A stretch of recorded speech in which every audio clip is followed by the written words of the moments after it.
Hi, this is Arthur, and this is a summary and explanation of the story from all Archon quests released in the game Genshin Impact version 7.0. The Traveler and Paimon say goodbye to their Nodcry friends and head to Snezhnaya. Once in Snezhnaya, Paimon feels unwell and they get caught in a snowstorm. They get separated, and the Traveler finds what seems to be an artificial intelligence inside a train wreck. The artificial intelligence is named Eye of Grey. Eye of Grey offers to help the Traveler if she becomes its user. The Traveler agrees. Eye of Grey says it needs to recover its body, retrieve the power to unlock tomorrow, and help the suffering masses reach the far shores where the empty Ark floats. But for now, Eye of Grey guides the Traveler to Paimon, who is inside a house. The Traveler enters the house, and inside is a sleeping Paimon and Piero, the highest-ranking Fatui Harbinger, also known as the Jester. It seems Piero rescued Paimon, and the Traveler notices Piero is Conrian. Piero leaves, and the Traveler checks on Paimon, who seems okay though still unwell. Eye of Grey says there is a nearby town, summons the train wreck which is now fully functional, and they head to that town. Unfortunately, Eye of Grey's railroad data is outdated and the train tracks suddenly end. The train crashes and the Traveler heads to the nearby town on foot. The nearby town is called Svetomorsk, and once there they meet a hunter named Alyosha. Alyosha says the Tsaritsa is working on something that requires a lot of energy. This led to Project Stuja, a new policy requiring Snezhnayan citizens to conserve energy for government use. Project Stuja has created a shortage of Kresnik Crystal, an ore commonly used to produce heat. Alyosha offers the Traveler lodgings and they go to his house. Once there, Alyosha says he's investigating the shortage of Kresnik Crystal in Svetomorsk and suspects someone is secretly hoarding it and reselling it at inflated prices. The Traveler helps with Alyosha's investigation and they catch the culprits, turning them over to the authorities and alleviating the shortage of Kresnik Crystal. They chat with the authorities, who talk about Rokat, an organization that fights for the common folk and opposes Project Stuja. The Traveler chats with Alyosha, who talks about the Snezhnograd Vecha, Snezhnaya's main governing body. The Vecha is led by Pulcinella, a Fatui Harbinger also known as the Rooster. They talk about the Tsaritsa, who left Snezhnograd to slay a monster summoning snowstorms across Snezhnaya. They decide to go to Snezhnograd and get some help towing the Eye of Grey's train into town. They leave for Snezhnograd and run into the Shadow Realm along the way. The Shadow Realm is a place with no elemental energy and where time doesn't exist. The Shadow Realm can appear anywhere. Eye of Grey provides the Traveler with weapons and they manage to fight their way out of the Shadow Realm and reach Snezhnograd. The Traveler gets a room at Podvorye restaurant and gets a doctor to look at Paimon, who's still unwell. The doctor thinks it's just a cold and prescribes some rest. The doctor and Alyosha leave, Paimon stays in the room, and the Traveler heads to Glupov, the headquarters of the Fatui. Once there, she is greeted by Sandrone. They chat, and Sandrone says that before the captain fell in Natlan, he requested his remaining forces be assigned to Child. This increased Child's political power and maintained the balance of power between Harbingers. Just then, Sandrone gets a message there's an emergency in Svetlolaidovka, so she heads over with the Traveler. Sandrone also assigns some guards to protect Paimon at Podvorye restaurant. They soon reach Svetlolaidovka, and Sandrone works on some broken equipment while the Traveler rescues miners in a cave. As the Traveler looks for the miners, she meets Odette, another member of the Fatui here to rescue the miners. They rescue the miners and the Traveler finds a strange sword. They return to Sandrone, who says Odette worked closely with Signora. Side note, Signora was a Fatui Harbinger and was killed by the Raiden Shogun after losing a duel with the Traveler. They return to Snezhnograd and bump into Child.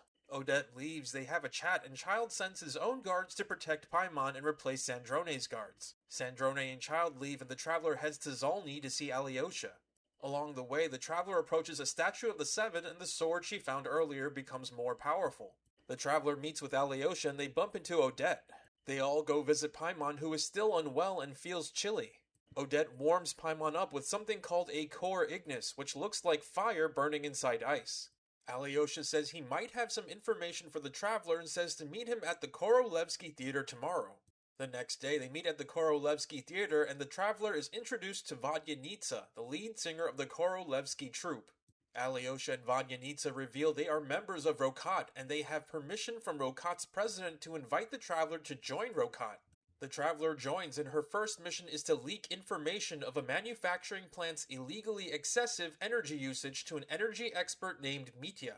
Ideally, Mitya will then trigger an investigation that will shut down the plant. Mitya is a fan of Vodyanitsa, and he's agreed to meet with her at Podvorye restaurant. They all go to Podvorye restaurant and Mitya soon arrives sitting with Vodyanitsa while the Traveler and Alyosha sit nearby. Vodyanitsa successfully leaks the information to Mitya, who says he'll arrange an investigation into the plant. Mitya also discloses that he works on Project Stuja and is researching new energy sources like those contained in stellar linchpins. Mitya soon leaves and everyone goes home. The Traveler returns to Paimon, who says she thinks a mysterious power is causing her ailments. The Traveler thinks this may be related to Project Stuja. Sometime later, the Traveler spectates a meeting of the Snezhnograd VII with Vodyanitsa. During the meeting, the Traveler learns about Lelik, an infamous member of Rokat who threatens members of the VII into voting against Project Stuja. After the meeting ends, Vodyanitsa leaves and the Traveler chats with Snezhnaya and Child. Child is investigating Lelik and they chat about the profile he's created for Lelik. They chat some more and realize Odette fits Lelik's profile. For instance, Odette is a trained member of the Fatui and has all the skills necessary to covertly threaten members of the VII. As for motive, Odette's father died years ago while working on Project Stuja. With her father gone and her mother overcome with grief, Odette was forced to join the Fatui in order to provide for her family. Odette clearly has reasons to dislike Project Stuja and the Fatui.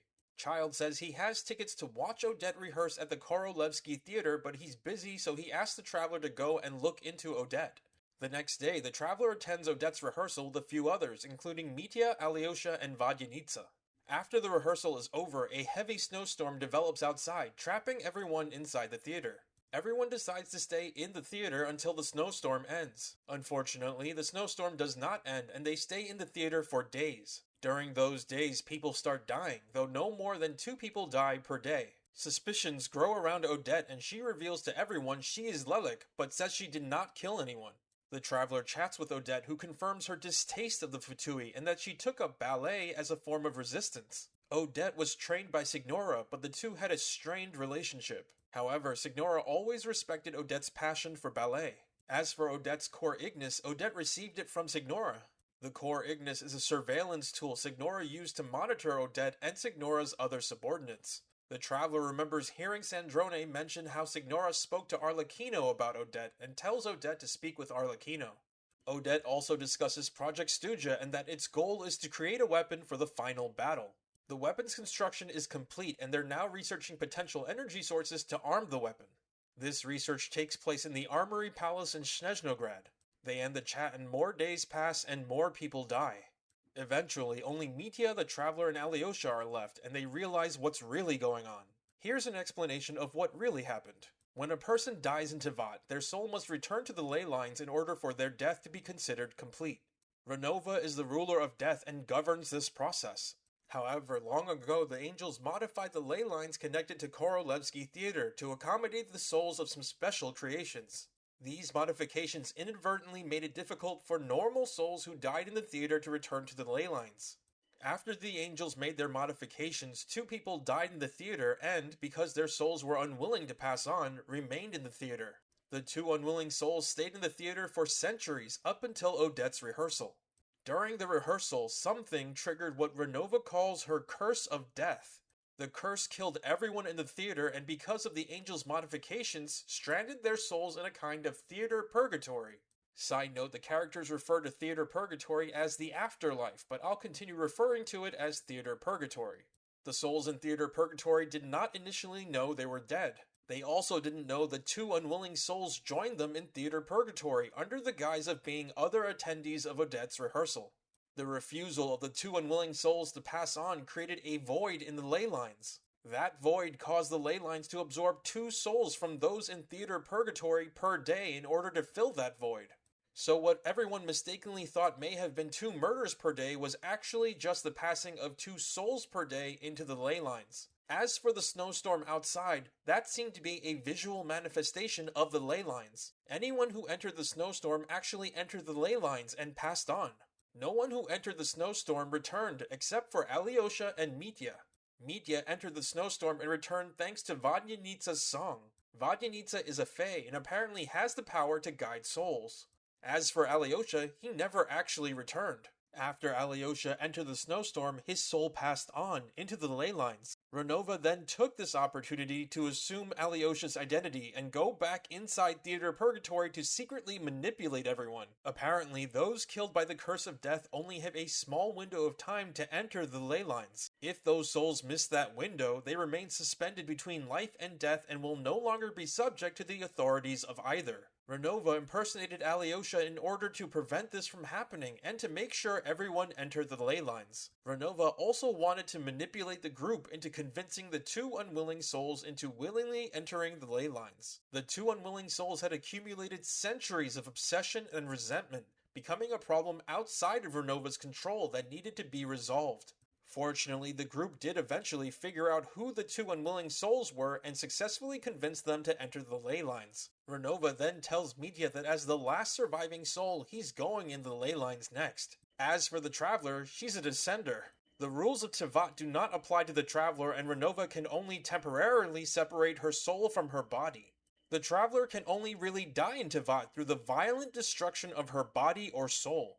Renova warns she may attempt such destruction if Asmodee remains missing or if the Traveler continues interfering in Renova's affairs. Side note, Asmodee is a ruler like Renova and rules over space. Mitya and the Traveler don't like what Renova says and attack her. Renova leaves and the theater's doors slam open, letting the snowstorm inside. Mitya and the Traveler go outside and face Renova before waking up in the real world.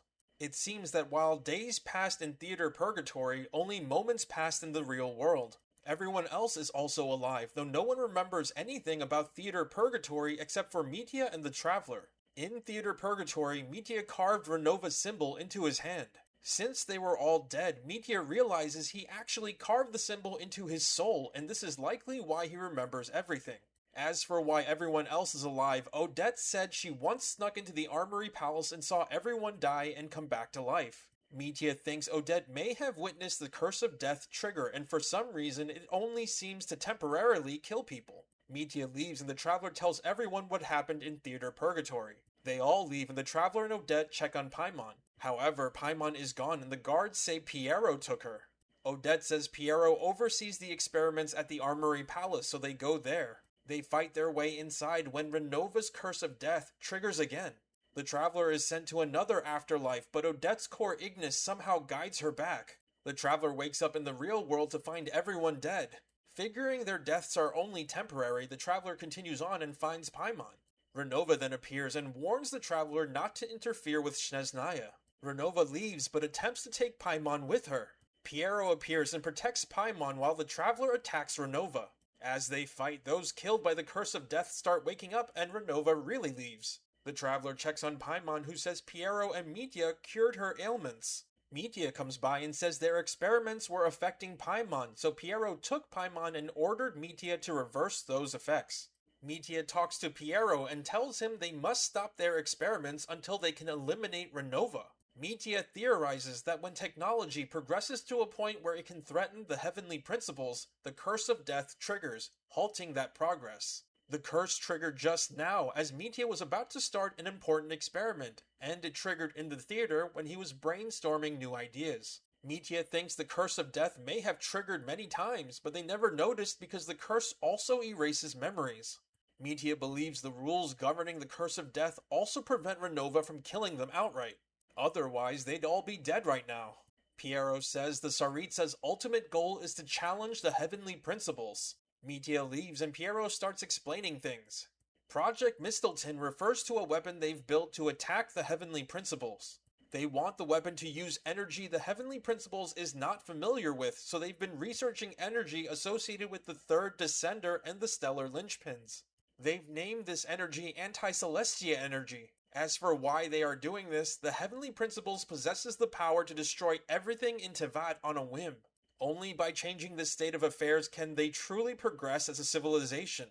If they don't change things, Snezhnaya will likely end up like Conria or Hyperborea. Piero believes that if the Tsaritsa can seize the heavenly principles' authority, she will usher in a better world. Piero then talks about Paimon and says he pulled Paimon out of the heavens over 500 years ago in Conria using similar technology to what the Fatui used in Nodcry. Paimon was affected by the Anti-Celestia experiments because she is a creation of Celestia, though she lacks Celestia's power or authority. After Paimon's arrival, Paimon lived in Piero's palace until the Conrian Cataclysm. Paimon doesn't remember any of this, much less anything before meeting the Traveler.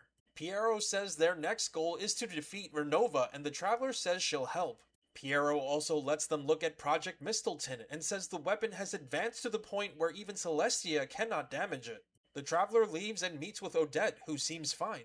We learn that all projects related to Project Mistelton, including Project Stuja, are now suspended. Rotok retires the Lelek codename and Odette speaks with Arlecchino.